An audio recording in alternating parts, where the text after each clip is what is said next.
Assalamualaikum warahmatullahi wabarakatuh. Perkenalkan, nama saya Gina Ainurrahma dengan NIM 32119111 akan mempresentasikan mengenai kinetika dan termodinamika. Presentasi ini dibuat untuk memenuhi tugas kuliah kimia organik fisik. Tanpa basa-basi, mari kita mulai. Termodinamika sendiri merupakan ilmu yang mempelajari hubungan antara usaha dan kalor. Dalam proses termodinamika, kita mengenal kalor sebagai lambangnya Q, kerja sebagai W, sistem, dan juga lingkungan. Teman-teman semua pernah membuat popcorn atau pernah melihat pembuatan popcorn? Biasanya, popcorn dimasukkan ke dalam wadah tertutup, panci ataupun wajan. Selanjutnya, wadah tertutup tersebut dipanasi dengan nyala api kompor. Adanya tambahan kalor dari nyala api membuat biji popcorn dalam panci kepanasan dan dapat meletup. Saat meletup, biasanya biji popcorn akan meletup berjingkrak-jingkrak seperti itu dalam panci dan mendorong penutup pancinya keluar. Gaya dorong biji popcorn cukup besar sehingga kadang tutup panci bisa berguling atau copot gitu ya. Untuk kasus ini, kita bisa menganggap popcorn sebagai sistem, panci sebagai pembatas, dan udara luar, nyala api, dan kawan-kawannya sebagai lingkungan. Karena terdapat perbedaan suhu, maka kalor mengalir dari lingkungan, yaitu nyala api, menuju sistem, yaitu biji popcorn. Adanya tambahan kalor menyebabkan sistem atau biji popcorn memuai dan meletup sehingga mendorong tutup panci. Si biji popcorn tadi melakukan kerja terhadap lingkungan. Nah, dalam proses ini keadaan popcorn berubah. Keadaan popcorn berubah karena suhu, tekanan, dan volume popcorn berubah saat memuai dan meletup. Meletupnya popcorn merupakan salah satu contoh perubahan keadaan sistem akibat adanya perpindahan energi antara sistem dan juga lingkungan. Perubahan keadaan sistem akibat adanya perpindahan energi dari sistem dan juga lingkungan yang melibatkan kalor dan kerja, inilah disebut sebagai proses termodinamika. Seperti yang kita ketahui bahwa energi di dalam tubuh memberitahu tentang kemampuannya untuk melakukan pekerjaan. Energi di dalam tubuh bisa jadi dari jenis apapun. Itu bisa mekanis, kimia, termal, nuklir, atau energi lainnya. Ukuran dari perubahan energi atau gangguan selama proses kimia adalah entropi, lambangnya S, dan selalu ditulis sebagai huruf kapital. Dalam sebuah persamaan, itu ditulis sebagai AS atau perubahan entropi, karena mewakili kelainan dalam entropi selama proses kimia. Unit satuan internasional untuk entropi atau S adalah Joule per Kelvin, dikarenakan suhu dalam persamaan entropi diukur pada skala suhu absolut Kelvin. Lalu apa itu entropi? Entropi adalah pengukuran gangguan atau keacakan dalam sistem selama proses kimia. Sebenarnya ini adalah ukuran aktivitas acak yang biasanya merupakan jumlah gangguan dalam suatu sistem. Selain entropi ada juga entalpi. Entalpi adalah ukuran total energi dalam sistem. Meskipun selalu menunjukkan perubahan dalam sistem energi pada tekanan konstan, karena entalpi total sistem tidak dapat diukur. Entalpi dilambangkan sebagai delta H atau perubahan entalpi. Ini bercerita tentang perbedaan antara entalpi produk dan entalpi reaktan. Biasanya diukur dalam satuan joule per kilogram. Kemudian apa sih perbedaan antara entropi dan juga entalpi? Entalpi dan entropi adalah dua istilah terkait dalam termodinamika. Perbedaan utama antara entalpi dan entropi adalah bahwa entalpi perpindahan panas yang terjadi dalam tekanan yang konstan, sedangkan entropi memberikan gambaran tentang keacakan suatu sistem. Selain itu, entalpi berkaitan dengan hukum pertama termodinamika, sedangkan entropi berkaitan dengan hukum kedua termodinamika. Perbedaan penting lainnya antara entalpi dan entropi adalah kita dapat menggunakan entalpi untuk mengukur perubahan energi sistem setelah reaksi, sedangkan entropi dapat digunakan untuk mengukur tingkat gangguan sistem setelah reaksi. Pada termodinamika selalu menyinggung antara istilah sistem dan juga lingkungan. Untuk sistem sendiri merupakan suatu objek yang menjadi perhatian kita, sedangkan lingkungan adalah segala sesuatu yang berada di luar sistem. Pada sistem terdapat bidang batas. Bidang batas ini merupakan bidang yang membatasi sistem terhadap lingkungannya. Dan bidang batas ini juga mampu mengisolasi sistem ataupun memberikan suatu cara interaksi tertentu antara sistem dan juga lingkungannya. Pada ilmu termodinamika yang membahas mengenai mekanisme perpindahan energi ini tidak jauh dari istilah reaksi endotermik dan reaksi eksotermik. Seperti yang kita ketahui dalam termodinamika, terdapat suatu sistem dan lingkungan. Nah, prosesnya seperti ini.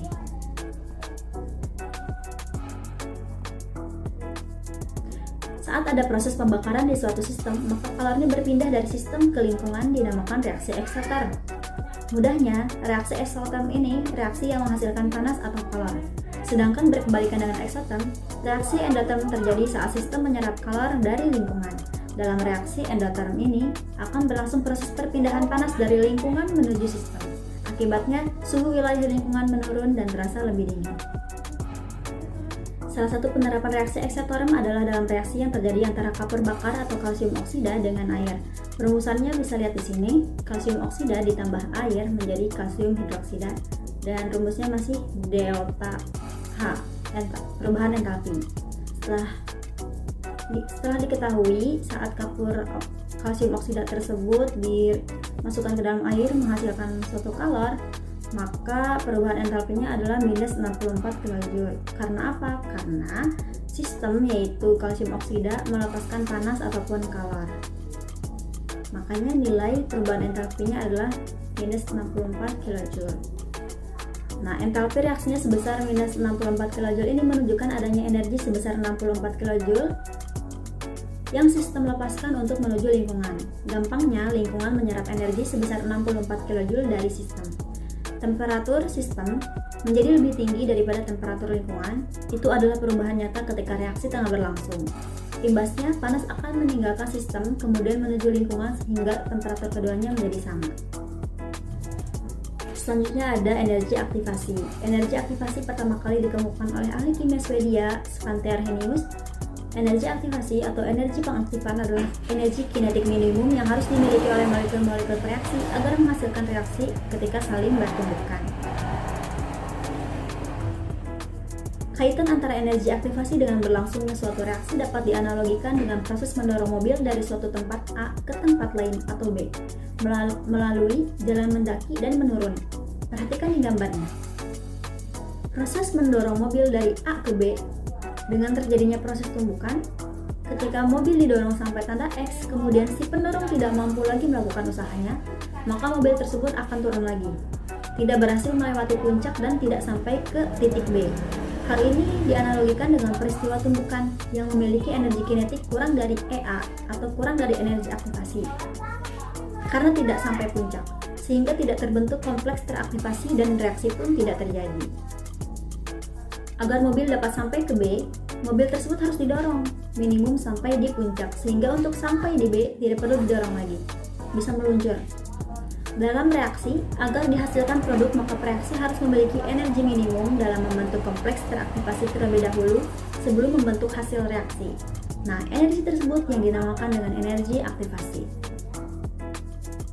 Mengenai pembahasan entalpi dan juga energi aktivasi, kita tidak bisa melupakan suatu energi yang bernama energi bebas atau energi Gibbs, yakni suatu potensial termodinamika yang dapat digunakan untuk menghitung kerja reversibel maksimum yang dapat dilakukan oleh suatu sistem termodinamika pada suhu dan tekanan yang konstan.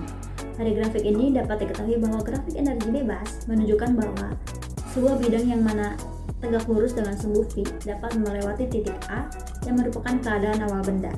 Mn merupakan bagian dari permukaan energi yang dilepas.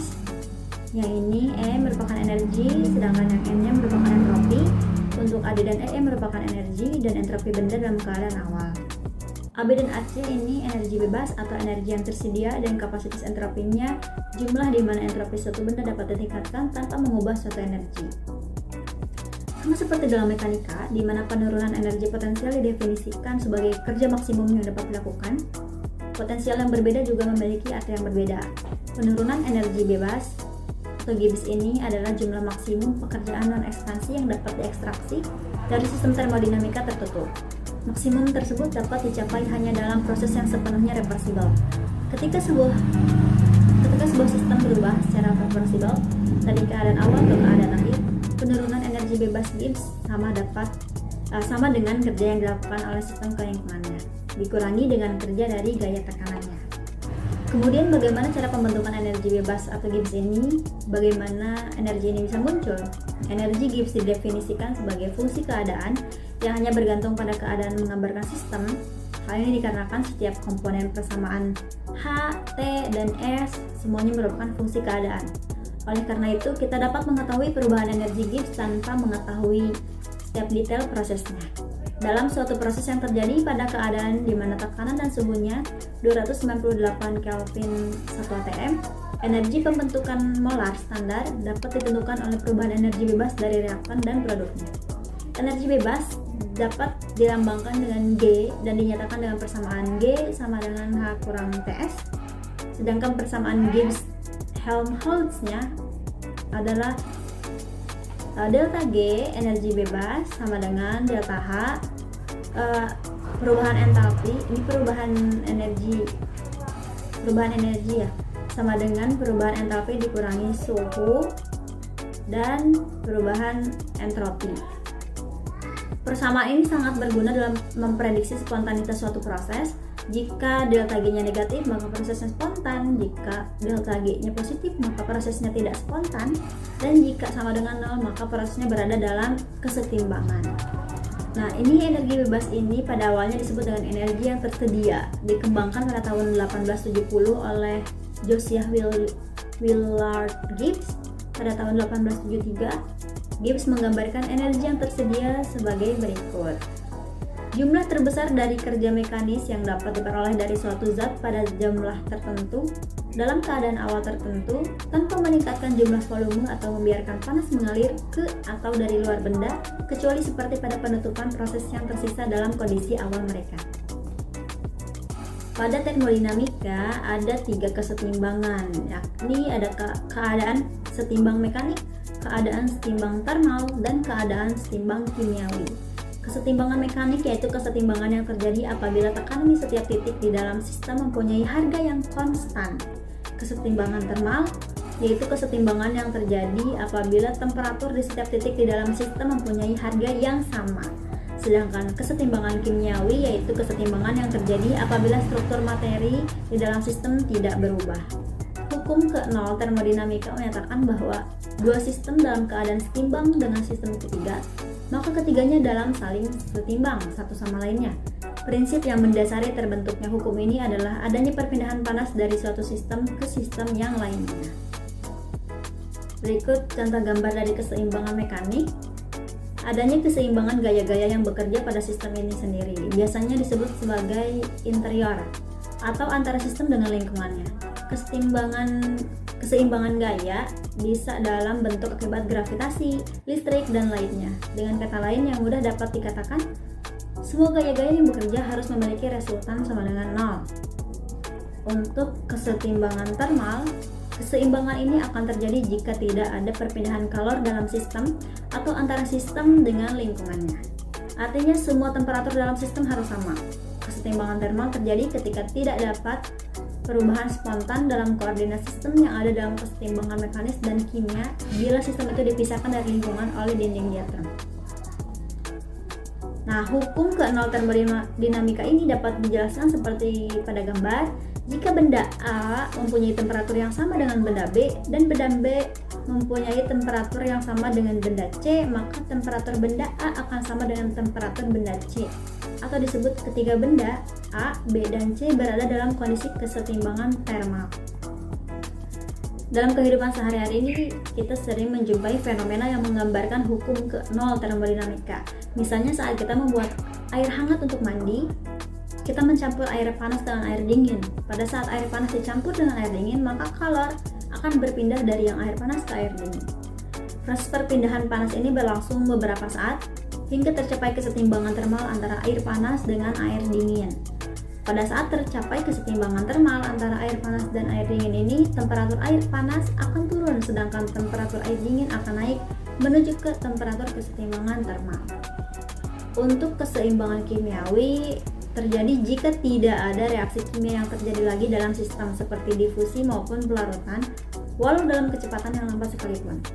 Bila semua persyaratan kesetimbangan telah terpenuhi, maka sistem dikatakan dalam keseimbangan termodinamika. Dalam kondisi ini jelas tidak ada perubahan keadaan baik sistem maupun lingkungannya. Kebalikannya, jika dalam syarat kesetimbangan tersebut salah satu saja tidak terpenuhi, maka sistem dikatakan dalam keadaan tidak setimbang. Pada termodinamika ada istilah asas Le Chatelier. Ilmuwan ini bernama lengkap Henry Louis Le Chatelier, lahir 1850, dan wafat tahun 1936. Seorang ahli kimia berkebangsaan Prancis pada tahun 1884 mengemukakan hukum pergeseran kesetimbangan yang selanjutnya dikenal dengan asas Le Chatelier. Menurut Le Chatelier, asas tersebut berbunyi, jika terhadap suatu sistem kesetimbangan dilakukan suatu tindakan atau aksi, sistem kesetimbangan tersebut akan mengalami perubahan atau pergeseran yang cenderung mengurangi pengaruh aksi tersebut. Ini adalah prinsip yang menyatakan bahwa jika sistem penyeimbang mengalami perubahan kondisi tertentu, ia akan pindah ke posisi baru untuk menangkal efek yang menyebabkan perpindahannya dan untuk mendapatkan kembali keseimbangan. Prinsip ini terdiri dari sebuah prinsip yang memberitahu kita bahwa keadaan keseimbangan kimia dijaga dengan cara yang sama selama kondisi sistem tidak berubah. Ketika modifikasi dilakukan pada parameter apapun, seperti tekanan, suhu, konsentrasi beberapa bagiannya, ia kemudian dipindahkan ke arah tertentu, baik terhadap reagen atau ke arah produk, untuk mencapai keseimbangan yang baru. Nah,